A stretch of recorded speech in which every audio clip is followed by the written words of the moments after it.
বিশ্বাস হচ্ছে না। আজকের থেকে সমস্ত নাটক শেষ ভাই। বাংলাদেশ এবং পাকিস্তানের নাটক শেষ। আইসিসি জয়সার কাছে হাত পা ধরে বলল আমাদের ভুল হয়ে গেছে। এই সব কথা বলল পাকিস্তান এবং বাংলাদেশ। মাথা নত করলো এই পাকিস্তান এবং বাংলাদেশ আইসিসির কাছে, বলেছে আমাদের ভুল হয়ে গেছে। শেষ পর্যন্ত পাকিস্তান কিছু টাকার জন্য মাথা নত করলো, আর বাংলাদেশ কি পেল? বাংলাদেশ শুধু একটাই ভালো হলো, সে কাজটা হচ্ছে বাংলাদেশকে যাতে আইসিসি কোনো শাস্তিমূলক ব্যবস্থা বা স্যাকশন না লাগায়, এটা দাবি জানালো।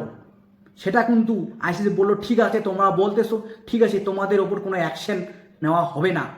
এটাই ভালো কাজ করলো।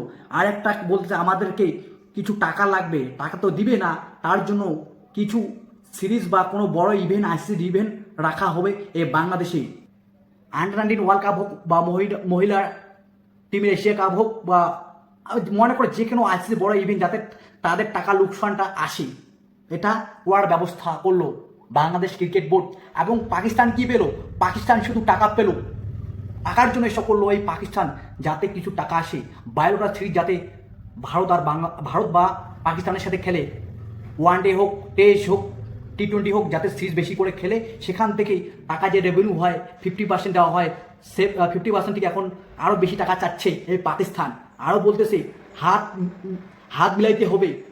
এশিয়া কাপে হাত মিলাই নেই ভারত, কিন্তু এবার হাত মিলাইতে হবে বিশ্বকাপে, এসব দাবি করতেছে। এবং টাকা বেশি করে দিতে হবে এই পাকিস্তানকে। এবং বড় বড় টুর্নামেন্ট আইসিসি পাকিস্তানে যাতে রাখা হয়, এটাও বলেছে মহসিন নাকবিন। শেষ পর্যন্ত কার জয় হলো? আইসিসির কাছে বাংলাদেশ এবং পাকিস্তান মাথা নত করল।